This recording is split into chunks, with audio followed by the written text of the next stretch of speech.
right, a little to your right. I mean, you've been a part of this project now for 7 years, have worked with amazing other performers like Brendan and Lateef. What goes into those collaborations of saying, okay, Brendan, I want to make sure I'm following that body language that you set in, and with Lateef with the stunts and the fights as well? Oh, I don't get in the way of anybody's brilliant authorship. Brendan Wayne was a stunt actor on Cowboys and Aliens, and that's where he and Jon Favreau met. So he's been part of the physical authorship of this character since day one. I think, Lateef, I've made 2 other movies with, so when I knew he was doing the fighting, and Mando is fighting for 80% of the time, I knew that he would be the coolest looking character that we've seen in a long time.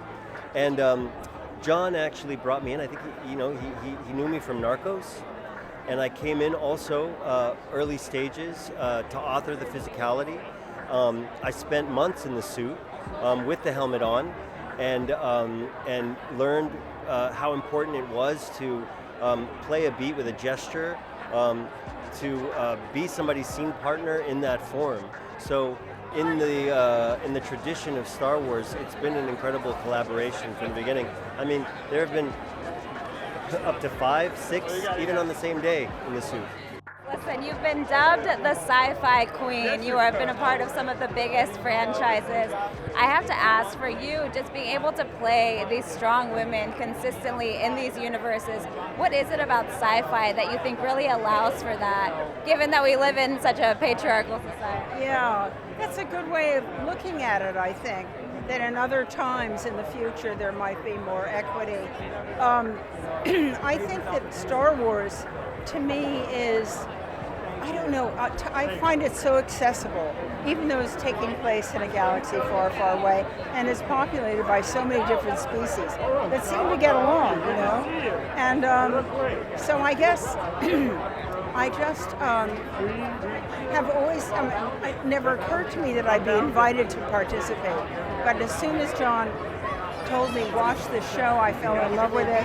It reminds me of the great shows I used to watch when I was young, Saturday matinees, etc. I love Pedro. I fell in love with Grogu, and I've always wanted to work with Jon Favreau. Congratulations. Thank you. I mean, everything you touch is pure gold, but I have to ask you, what led to saying, I want to take these 3 seasons and then follow them up with this 2-hour film? Well, I had originally thought we were going to do a 4th season, and then everything stopped. There were all the work stopped here because of the strike. We had the experience of making the Mandalorian and Grogu, Mandalorian as a streaming show when the theaters were closed. So it was a very interesting moment. It was the first time Star Wars was on streaming. It was the launching of Disney Plus. People got to know these characters both through the streaming show, but also through social media. A lot of people know Baby Yoda and the Mandalorian who never saw the show. And so it was an opportunity after 7 years without Star Wars in the theaters to perhaps introduce a new audience to Star Wars. And so there are other projects that are in the works, but Dave and I put our heads together, started, had to push the 4th season aside. We didn't want to assume anybody saw the 3 seasons of the show. Let's reward the people who have been fans from the beginning, and there's lots of stuff in the details in the periphery. There are storylines that are playing out, characters that are paying off, but we really want to gear it towards a new audience of Star Wars fans who may have been maybe too young to see Star Wars 7 years ago. Maybe they are brought along by somebody who likes the show. We want to make this for everybody and give everybody the feeling that we got when we saw Star Wars for the first time as best we could. So this is almost a reintroduction to these future projects, so I'm sure we can expect Easter eggs for those fans as well. Yeah, the Star Wars fans are very perceptive. You don't have to hit them over the head. There's a lot of connections and characters, things they're keeping track of. They figured out a lot of the stuff just from the half hour we've shown and from the trailers. You want to keep some stuff close to the vest. There's also something that Star Wars fans really embrace when you take an approach to effects and production that leans into the legacy, like working with Phil Tippett in his studio to do stop motion animation, doing motion control miniatures, introducing worlds, vehicles, characters that may have only existed in animation or in gaming. there's a whole way to interact with the audience, both in story and in the context of how this story was created. 5 months in to being president of Lucasfilm, talk to me about just how it feels to step into that role, being a part of this world for so long. And I have to ask, what kind of hints can we see in this movie that'll give us hints towards the direction that you want to take Star Wars and the rest of the film? Well, I feel very fortunate, to be brought on and be working with Lin Brennan as co-president of Lucasfilm, and look at the mentors I've had: Kathleen Kennedy, George Lucas. We're talking about icons in the industry. It's a huge responsibility, and I cherish George's vision so much. I just want to find ways to inspire the people that come to be a part of it, like Jon Favreau, and just make exciting, great adventures that fans love. It's what they love about Star Wars. So, it's a big task, but that's just what I've done the last 20 years, and I love it every day. It's never gotten old. There's always something new adventure, new exciting thing. What will you see in this? Star Wars has a spirit. It's got something you go to it for, and I hope you feel that when you watch it. And the future's in motion, and we'll see what it holds. But I'm excited for fans, and I know they'll be there for it. They're great supporters. And I know we have Rosario series in 2027, but do you feel that we'll see even more series come to light, or will it be more of a film focus?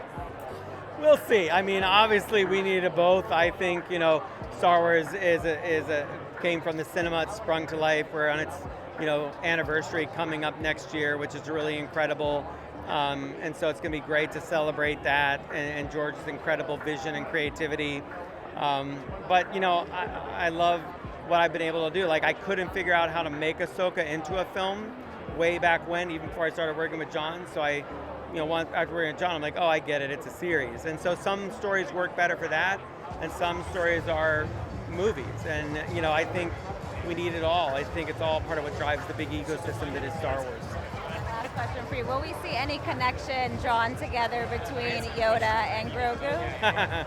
I know I don't give spoilers, as I've been at it too long. How has it felt just collaborating with Brendan and collaborating with Pedro to see the full formed version of this character over the last 3 seasons?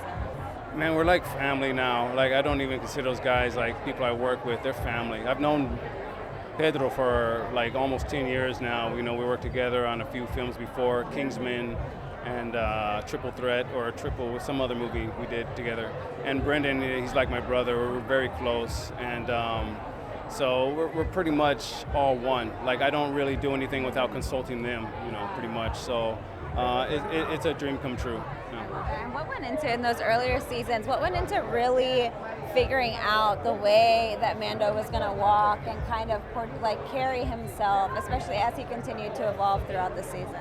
Well, it was really great. Jon and Dave are great with that. They gave me and Brendan, let's say, for example, in the first week, a lot of freedom to try to come up with that. How he enters a room, how he leaves a room, how smart is he, how tactical is he, how martial art, how much of a martial artist he can be as opposed to just a Western guy who, throws haymakers and stuff. And, we had to kind of find a balance in between all of our different skills. Cool. And is there one stunt that when you look back on these last 3 seasons and even working on this film that you go, I was a little unsure, but I'm really proud of myself for really throwing myself all in? Oh gosh, my fight with Giancarlo, when the Darksaber against the Beskar Spear in season 2. Oh my gosh, I was a little nervous about that because Giancarlo was an actor and I didn't want him to get hurt.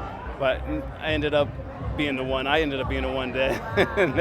had to worry about being hurt because he brought it, man. And it was such a great scene to film with him, and I'm very proud of that scene. Oh my God, that's so cool. So he does fully his own stunts. Oh yeah, he does his own stunts. Yeah, he totally caught me by surprise, and we had a great night. We went at it. We were beating each other up all night, man. So yeah, it was great.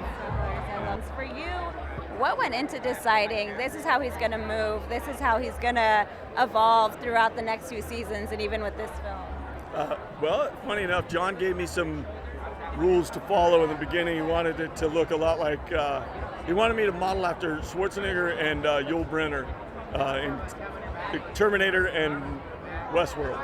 And so Mando was stiff in the beginning.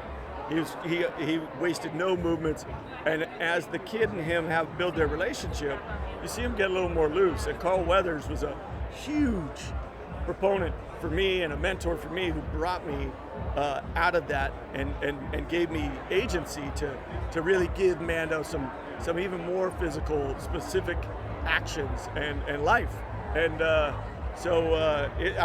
it's incredible to be a guy who loves Star Wars, and then somebody's like, yeah, you get paid to go be an adult who runs around in Star Wars universe and shoots and fights people.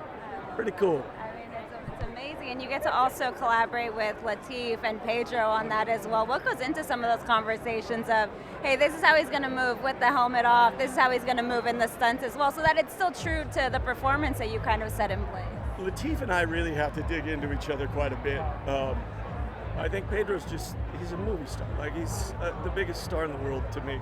And so, and maybe we take that for granted too much, and we put a lot on his plate for him to follow into or have to do. But it's seamless, in my opinion. With Lateef and I, it's funny because Lateef's less Western, and we started out very Western.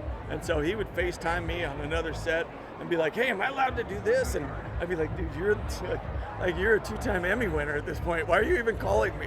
But he's my brother. Lateef's my brother, and we're with each other during the week constantly. He helps my kid come back from her ACL surgery. So yeah, like, we're family. So it's real easy. Nobody has ego in this. We like being a part of it. You know what I mean? It's we, not me. That's what we always talk about. So it's really fun that way. Well, and I know Sigourney gave you a huge compliment when she first walked onto that set. I did my research. Yes. Talk to you about how that felt to receive that praise from her, knowing that she really paid attention. Yeah, I got a little emotional on that one. For somebody that you admire, she transcended her beauty and became something more than that, and became an incredible actor to me. And then she became an incredible inspiration of strength to me. And then I met her, and she walked up to me and was like, and I'm like, oh, I'm not gonna flub my lines here.